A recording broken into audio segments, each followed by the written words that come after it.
హైదరాబాద్ అత్తాపూర్లో kidnap case సుఖాంతమైంది. మలక్పేటలో యువతిని పోలీసులు గుర్తించారు. ఫోన్ నెంబర్ ఆధారంగా యువతి ఇంట్లోనే సురక్షితంగా ఉన్నట్లు పోలీసులు తెలిపారు.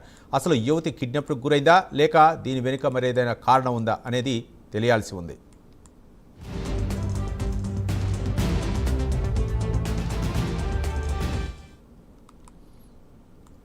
మొత్తానికి హైదరాబాద్లో అత్తాపూర్లో కిడ్నాప్ కేసు అయితే మాత్రం సుఖాంతమైనట్లు తెలుస్తుంది. మలక్పేటలో యువతిని పోలీసులు గుర్తించారు. ఫోన్ నెంబర్ ఆధారంగా యువతి ఇంట్లోనే సురక్షితంగా ఉన్నట్లు పోలీసులు తెలిపారు.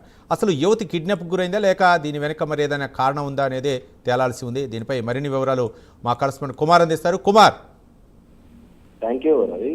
హైదరాబాద్ అత్తాపూర్లో అర్ధరాత్రి జరిగిన యువతి కిడ్నాప్ ఘటనలో పోలీసులు కీలక పురోగతి అయితే సాధించారని చెప్పొచ్చు. అయితే కిడ్నాప్ గురైన యువతిని పోలీసులు గుర్తించి ట్రేస్ చేశారు. అయితే ఆమె మలక్పేటకు చెందిన యువతిగా అయితే ప్రస్తుతం పోలీసులు అయితే గుర్తించడం జరిగింది.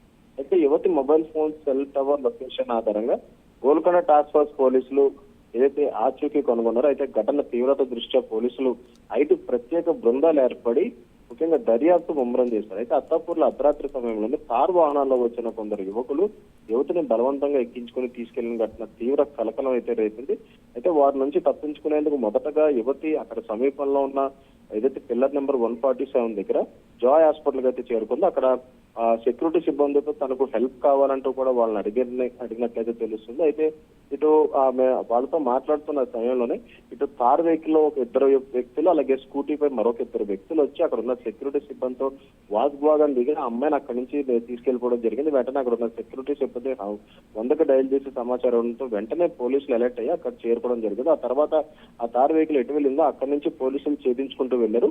అయితే పోలీసులు వాళ్ళ దగ్గర నుంచి తప్పించుకుని పరారవడంతో కూడా దీనిపై పోలీసులు కేసు నమోదు చేసి ఈ రోజు ఉదయం నుంచి కూడా పూర్తి దర్యాప్తు అయితే చేపట్టారు. అయితే ఇటు జాయ్ హాస్పిటల్ దగ్గర పూర్తిగా సీసీటీవీ ఫుటేజ్ మొత్తం కూడా వెరిఫికేషన్ జరిగింది. ఆ తర్వాత అమ్మాయి ఫోన్ నెంబర్ కూడా కనుక్కోవడం జరిగింది. అయితే ఫోన్ నెంబర్ కనుక్కొని ముఖ్యంగా ట్రేస్ చేసిన సమయంలోనే అమ్మాయి మలక్పేటలో నివాసం ఉంటుందని తెలుస్తుంది. అయితే పోలీసులు గుర్తించి ఆ అమ్మాయి దగ్గర కూడా వెళ్ళడం జరిగింది. అయితే ఆ అమ్మాయి వాళ్ళ ఇంట్లోనే సురక్షితంగా ఉన్నట్లు కూడా పోలీసులు గుర్తించారు. అయితే ముఖ్యంగా ఘటనకు సంబంధించి అక్కడ ఉన్న సీసీటీవీ దృశ్యాలను పోలీసులు స్వాధీనం చేసుకుని పూర్తిగా విశ్లేషించారు. అయితే యువతిని తీసుకెళ్లిన వారు ఎవరు అలాగే వారి ఉద్దేశం ఏమిటనే కోణంలో పోలీసులు దర్యాప్తు కొనసాగిస్తున్నారు. ప్రస్తుతం యువతి సురక్షితంగా ఉన్నట్లయితే తెలుస్తుంది. అయితే కిడ్నాప్ వెనుక వ్యక్తిగత విభేదాలు ఉన్నాయా లేక మరేదైనా కారణం ఉందా అనే అంశాలపై పోలీసులు అయితే అన్ని కోణాల్లో కూడా విచారణ చేపట్టారు. అయితే మరి కొద్ది సేపట్లోని ఆ యువతిని కూడా డీసీపీ ఆఫీస్ తీసుకెళ్లి ఎంక్వైరీ చేసే అవకాశం అవుతుంది. ఎందుకంటే నిన్న అర్ధరాత్రి అయితే 10:30 సమయంలోని ఆ యువత హాస్పిటల్కి వచ్చి హెల్ప్ కోరడం అలాగే ఆ తర్వాత వేళ్ళు వచ్చి అమ్మాయిని తీసుకెళ్లిపోవడంతో అసలు వాళ్ళు ఎవరు ఎందుకు వచ్చారో దేనికోసం అమ్మాయిని తీసుకెళ్లారు అనే దానిపై ప్రస్తుతం ఏదైతే ఎంక్వైరీ అయితే కొనసాగుతుందనే చెప్పొచ్చు. Right, thank you Kumar.